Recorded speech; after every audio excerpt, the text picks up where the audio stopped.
Amahoro y'Imana abane namwe. Tugiye kwigira hamwe ijambo ry'Imana riri mu byanditswe byera. Ijambo tugiye kwigira hamwe riravuga ngo mu gihe umugambi w'Imana uhirengagijwe. Iri jambo rishingiye mu Itangiriro cya 11 umurongo wa 1 kugera ku wa 9. Mbere y'uko dusoma aya magambo, reka dutekereze ku bice bibanziriza iki gice cya 11. Tubona neza yuko Uwiteka yaremye isi n'ibirimo byose, kandi rema umuntu afite ishusho y'Imana, niko yamuremye umugabo n'umugore. Imana imaze kurema byose, ibyo yaremye byose yabihaye gahunda bikwiriye kugenderaho, ibiha amabwiriza, ndetse n'umuntu yamuhaye amabwiriza kandi imuha gahunda akwiriye kugenderaho. Ntibyatinze umuntu atandukana n'Imana mu migirire ye, mu bikorwa bye atandukana n'Imana, aho mwene muntu yakomeje kuba mubi cyane kugeza ubwo Imana yicujije impamvu yaremye umuntu. Imana yitamo kurimbura abantu yaremye, ariko umugabo witwa Nowa agirira umugisha ku Uwiteka, we ararokoka. Imana yarimbuje abantu yaremye, ibarimbuza umwuzure, ariko Nowa agirira umugisha ku Uwiteka, abaza inkuge ariyo yarokokeyemo we n'umuryango we. Nowa yarokotse ari kumwe n'umuryango we, umugore we, abahungu be 3 ndetse n'abakazana be 3. Bishatse kuvuga ko barokotse ari abantu 8 hamwe n'ibyo bari kumwe nabyo mu nkuge. Nowa ubwo yabazaga inkuge yagendeye ku mabwiriza yose ijuru ryamuhaye, ayashyira mu bikorwa nk'uko ijuru ryari ryayamuhaye. Nowa abaza inkuge, igihe cyo kwinjira mu nkuge agendera kuri gahunda Imana yamuhaye, ndetse n'igihe cyo gusohoka asohoka nk'uko Imana yabimubwiye. Igice cya 9 cy'Itangiriro umurongo wa 1 baratubwira ngo Imana iha umugisha Nowa n'abana be, irababwira iti mwororoke mugwire mwuzure isi. Nowa amaze kuva mu nkuge, umwuzure umaze gukama, Imana yamuhaye umugisha kandi imubwira yuko akwiriye kororoka akuzura isi.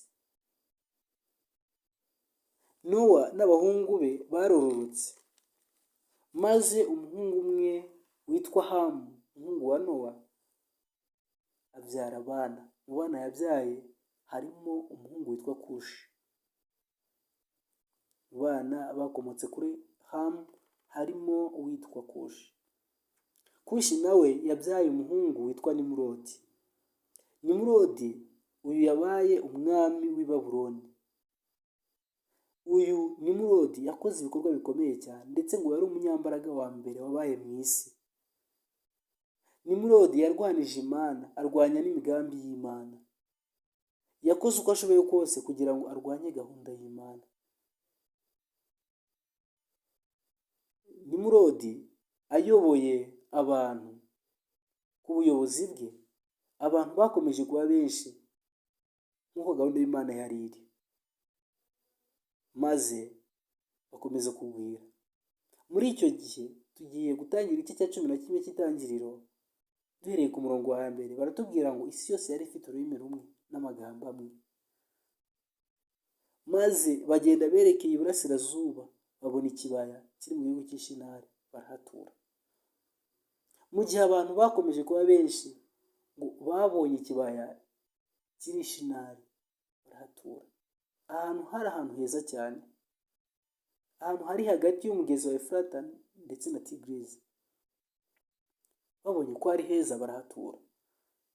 Maze bibwira mu mitima yabo, baravuga bati mureke twubake umudugudu kandi twubake inzu ndende.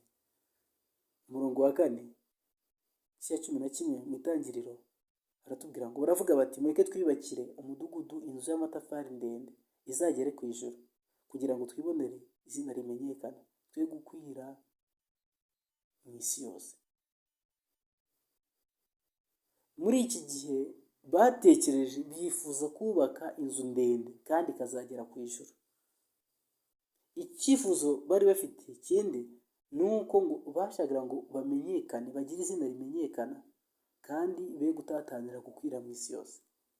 Imana yifuza ko bakwira mu isi, ariko bo ntabwo babishakaga. Bashakaga ngo bature mu mudugudu umwe, maze kuko bari bafite ururimi rumwe kandi bahuje umugambi, batangira kubaka iyi nzu.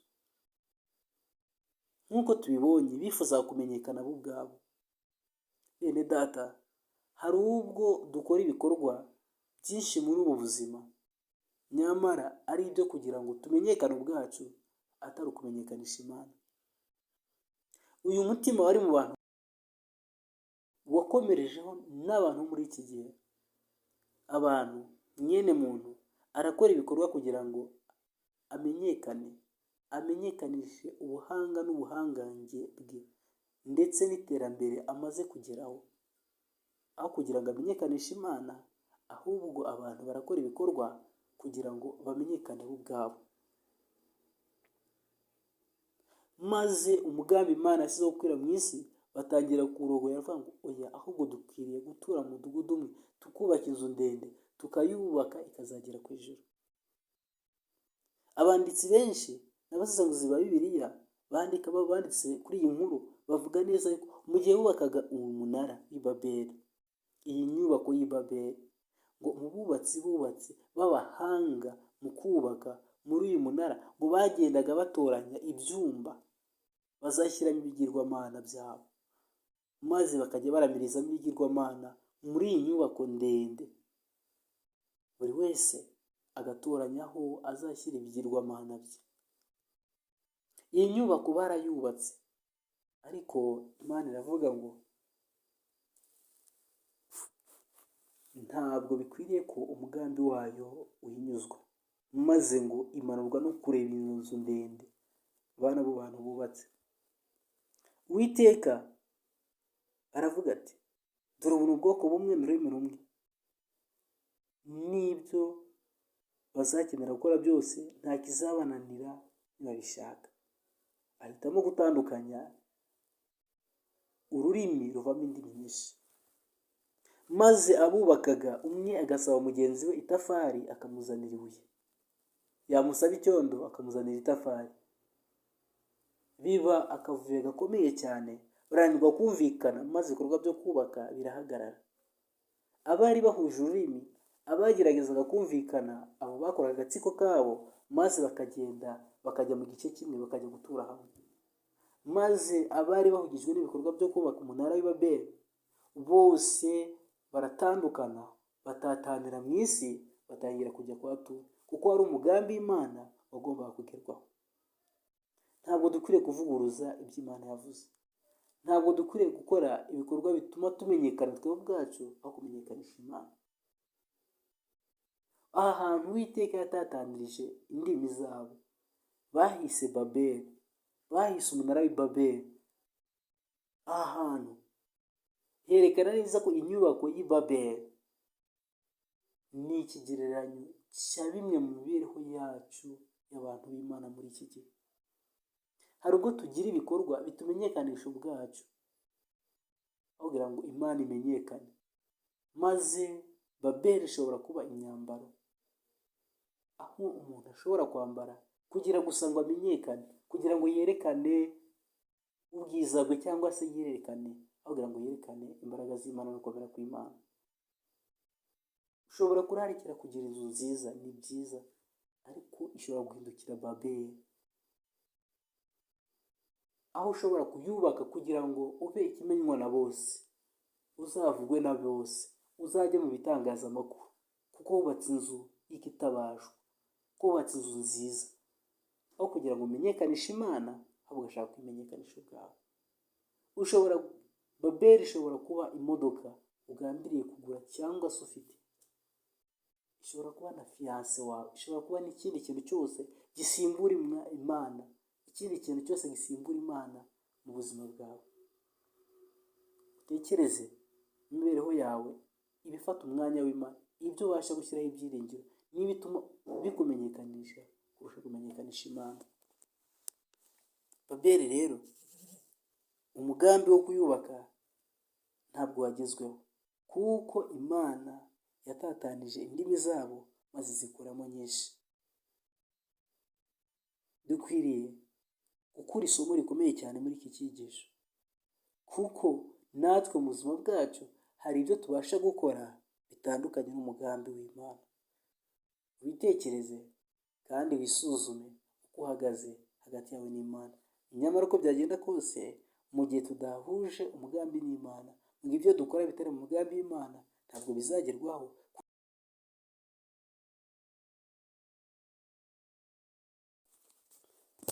Mugenzi wanjye, ndakubwira yuko mu gihe imigambi yacu itabeho n'ijambo ry'Imana, itabeho n'ubushake bw'Imana, ibyo byose tuzabikora ariko ntibizaduhira. Tugiye gusoma amagambo aboneka muri Zaburi 33 umurongo wa 10. Haravuga ngo, Uwiteka ahindura ubusa imigambi y'amahanga, akuraho iby'amoko yibwira. Umurongo wa 11, imigambi y'Uwiteka ikomera iteka ryose, ibyo yibwira mu mutima we bihoraho ibihe byose. Uwiteka batweretse ko ahindura ubusa imigambi y'amahanga. Mu gihe amahanga, mu gihe isi yose, mu gihe ibyo twibwira bihabanye n'ubushake bw'Imana, atari ibyo guhesha Imana icyubahiro, ari ibyo kwihesha icyubahiro twebwe ubwacu, ari ibyo kugira ngo izina ryacu rimenyekane, ari ibyo gutuma umuntu abona icyubahiro kirenze icyo afite, ibi byose ntabwo Imana izabishyigikira. Ahubwo Imana izahindura ubusa imigambi y'amahanga. Muri iki gihe cyacu, isi irashobewe, isi ifite ibibazo byinshi, isi ifite ingorane nyinshi. Ibyo tubona n'ibyo tutabona, hari ibihari muri iki gihe, hari n'ibindi bizaza kandi bikomeye cyane bizakomerera mwene muntu. Hazakorwa inama nyinshi kugira ngo ibibazo byose bikemurwe, bivugutirwe umuti. Nyamara ntabwo bizagerwaho mu gihe Imana atari yo iri imbere mu migambi ya mwene muntu. Dufite ingorane nyinshi zishingiye ku ntambara z'urudaca ziri hirya no hino. Dufite ingorane nyinshi zishingiye ku biza bitandukanye bitwara ubuzima bw'abantu, byangiza imitungo ya mwene muntu. Tuzahura n'ingorane nyinshi zishingiye kuri izo ntambara, kuri ibyo biza, bishingiye ku mibanire y'abantu itameze neza, ku mibanire y'ibihugu itameze neza. Ariko ibyo byose bizabaho, ndetse n'amahanga azafata ingamba maze bakambirire kugira ngo ibyo byose bishakirwe umuti. Ihindagurika ry'ibihe riteje akaga gakomeye cyane, aho hari henshi ibihe byahindutse ndetse ari nabyo biza kuba isoko y'ibiza ndetse n'ibindi. Nyamara igihe amahanga azaterana ashaka inama, ashaka icyakorwa kugira ngo babashe gusubiza ibintu ku murongo, ntabwo bizashoboka kuko isi yamaze gutera Imana umugongo. Ibyaha bikorerwa muri iki gihe cyacu, muri iki gihe giheruka, harakorerwa ibyaha bikomeye cyane, aho ijambo ry'Imana ryashyizwe ku ruhande, aho rishyirwaho ku ruhande, ndetse n'abiyita ko ari abakozi bayo bemera bimwe, ibindi bakabyirengagiza. Ibi byose rero biri mu biteje isi akaga. Ntabwo Uwiteka azemera kubana n'abantu, azemera gufatanya n'abantu barwanya ibyo ijambo ry'Imana rishyigikira. Iyo dusomye nanone amagambo aboneka muri Yesaya, igice cya 8, dusomye umurongo wa 9 n'uwa 10, hari amagambo nayo akomeye cyane. Amagambo avuga ngo, nimwiyunge mwa mahanga mwe, ariko muzavunagurika, kandi namwe mu bihugu bya kure nimutege amatwi mwese, mukenyere ariko muzavunagurika. Nuko mukenyereye ariko muzavunagurika. Mujya inama ariko izo nama zizapfa ubusa, nimuvuga n'ijambo ntirizahama, kuko Imana iri kumwe natwe. Mu gihe mwene muntu atazagendera ku mabwiriza y'ijuru, nubwo hazajya inama ariko ntizizahama, nubwo hashakwa ibisubizo bikomeye cyane bizashakwa, ariko ntibizashyirwa mu bikorwa, ndetse ishyirwa mu bikorwa ryabyo ntabwo rizagerwaho, kubera ko isi yirengagije Imana. Dukeneye gushaka Imana no kugendera ku bushake bw'Imana kugira ngo imigambi yacu ibone gukomezwa, kugira ngo inama zacu zibone gushyirwa mu bikorwa, kugira ngo ibyo byose bihabwe umugisha n'Uwiteka maze bibashe kugerwaho. Nyamara siko bimeze, ahubwo isi igundiriye icyaha. Abantu bagundiriye icyaha, ntibashaka kureka ibyaha, ntibashaka kugendera ku bushake bw'Imana. Ibikorwa byabo nibo bashaka ngo biheshe icyubahiro, kugira ngo baheshe Imana icyubahiro. Iyo dusomye muri Yesaya 19:2 haratubwira ngo nzateranya abanyegiputa bisubiremo, umuntu arwane na mugenzi we, umuntu arwane n'umuturanyi we, umudugudu urwane n'undi, ubwami buzatera ubundi bwami. Egiputa hazakuka umutima, nanjye nzica imigambi yawo. Abanyegiputa bazaraguza ibishushanyo n'abapfumu, bashikisha abashyitsi, barugisha abarozi. Abanyegiputa nzabagabiza umutware w'umunyamwaga, kandi umwami w'umunyarugomo azabategeka, niko Uwiteka umwami Nyiringabo avuze. Uruzi rudendeje ruzakama, kandi uruzi rutemba ruzagabanuka. Uruzi rudendeje ruzakama, kandi uruzi rutemba ruzagabanuka. Aha tubonye neza yuko ngo Uwiteka azateranya abanyegiputa bisubiremo. Iyo batubwiye abanyegiputa, aha icyo bashatse kuvuga ni abanyabyaha. Icyo bashatse kuvuga ni abantu bagundiriye icyaha, ni abantu badashaka guhesha Imana icyubahiro. Aba nibo banyegiputa. Batubwira ngo baguma mu buzima bw'icyaha, baryohewe n'icyaha. Ibyo Bibiliya ibuzanya akaba ari byo bibabera ibiryohera, akaba ari byo bakunda. Aba bose nibo Bibiliya ivuga ngo nzateranya abanyegiputa, maze abanyegiputa basubiranemo. Imivurungano hirya no hino irahari, ndetse iyo uhereye mu muryango, imiryango ntikibanye neza. Imiryango harimo imivurungano, aho usanga n'amadivorce yiyongera umunsi ku wundi kubera imivurungano iri mu miryango, kubera ko abantu baretse Imana. Imana yarekewe, abantu baretse Imana mu miryango, abantu baretse Imana muri sosiyete, abantu baretse Imana mu byo bakora byose. Bityo hazaboneka imivurungano, kandi ngo umuntu azarwana na mugenzi we, ndetse ngo n'ubwami buzatera ubundi bwami. Uwiteka rero yerekana neza yuko ngo ntabwo azabana nabo mu migambi yabo. Ntabwo Uwiteka azabana na mwene muntu mu gihe yica icyo yateganije.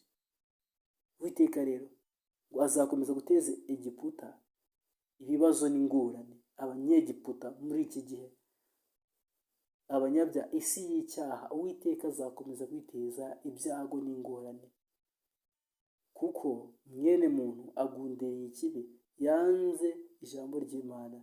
Abantu ntabwo dushaka guhesha Imana icyubahiro, ntabwo dushaka gutuma izina ryayo rishyirwa hejuru. Bityo rero ibi byose bizatuma umuntu atabasha kubona imigisha Uwiteka yateganije. Muri iki gihe tugezemo, abantu benshi bahugijwe no gushaka ibibanezeza aho gushaka Imana.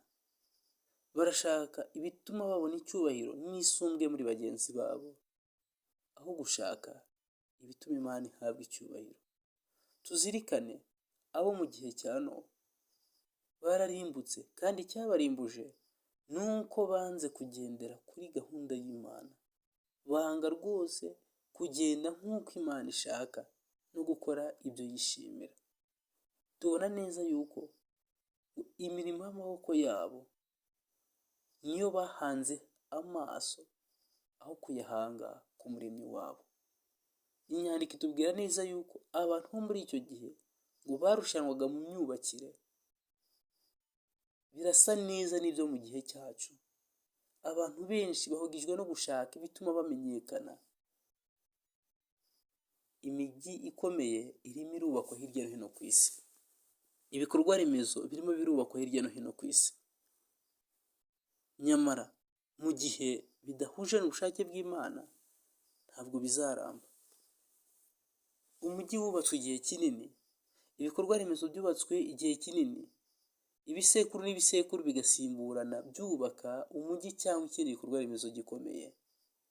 Mu gihe bitari mu bushake bw'Imana, ibyubatswe imyaka myinshi, ibinyacumi n'ibinyejana byinshi, ibyo byose Imana ibasha kubisenya mu gihe cy'umunota umwe, ikabira birangije. Umutingito w'umunota umwe wonyine ubasha gusenya imijyi ikomeye, ubasha kwangiza ibikorwa remezo byose ukabitsemba. Hirya no hino ku isi nk'uko tubibona, imyuzure irimo irasenya ibikorwa remezo byinshi, ibyubatswe igihe kirekire bigasenywa n'umwuzure w'umunsi umwe. Kuko mwene muntu yaretse Imana, areka kwiringira Imana, yiringira ibikorwa bye. Ubushakashatsi hirya no hino, haba mu by'ubuzima, haba mu by'ubukungu, haba muri tekinoloji, burimo burakorwa kandi bugaragaza resulta y'ibyo bugeraho buri munsi. Nyamara iyo bihabanye n'icyo umugambi Imana wateganije, ibyo byose ntabwo bibasha kugerwaho.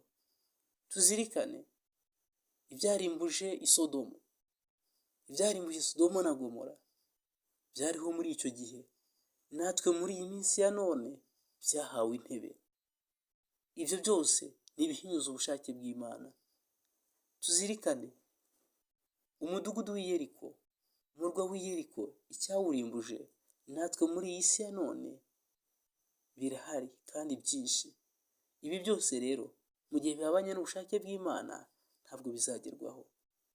Ibyakubakwa imyaka myinshi, imbaraga za mwene muntu uko zakusanywa kose, amahanga agaterana agashaka uburyo bwo gushyira hamwe imbaraga, bizakorwa igihe kirekire, nyamara Imana ubwayo izabisenya mu gihe gito, mu gihe bihabanye n'ubushake bw'Imana. Nk'uko twabonye neza ko mu gihe bubakaga umunara w'i Babeli, basize hamwe imbaraga maze barwanya Imana, barwanya umugambi w'Imana. Nyamara imbaraga zose bashyize hamwe n'igihe byabatwaye igihe kirekire cyane bubaka, ariko Imana yabisenye, yatatanije indimi mu gihe gito cyane, maze umugambi bari bafite ntiwagerwaho. Natwe mu gihe duhuje imbaraga dukora ibyaha, mu gihe duhuje imbaraga turwanya umugambi w'Imana, Imana ntabwo izemera yuko tubigeraho. Ariko icyiza ni uko mu gihe abana b'Imana bahuje umugambi, bashyize hamwe kugira ngo bayiheshe icyubahiro, Imana ibongera imbaraga kandi ikabana nabo. Mureke dushyire hamwe, kuko Imana izabana natwe kandi izaduha imbaraga zo gukora icyatuma ihabwa icyubahiro. Uwiteka yaravuze muri Yesaya igice cya 48 umurongo wa 11, haravuga ngo ku bwanjye nzabyikorera, nta cyatuma izina ryanjye ritukwa, kandi icyubahiro cyanjye sinzagiha undi. Uwiteka ntazemera ko izina rye ritukwa, ntazemera ko icyubahiro cye gihabwa undi uwo ari we wese. Reka twemere kugenda nk'uko Uwiteka ashaka, twemere kugira ngo imitima yacu, intekerezo zacu, imikorere yacu yose ibe guhesha Imana icyubahiro. Nitwemera kugenda nk'uko ibishaka, izabana natwe, kuko itazemera ko izina ryayo ritukwa, kandi icyubahiro cyayo kizahoraho iteka ryose. Uwiteka atugirire neza kandi atubashishe kubaho mu bushake bw'Imana, atubashije gukora nk'uko Imana yishimira, imitima yacu itunganyirizwe rwose kubana n'Imana mu migirire, mu mitekerereze n'ibikorwa byacu byose bya buri munsi. Uwiteka abane n'imitima yacu none n'iteka ryose. Amen.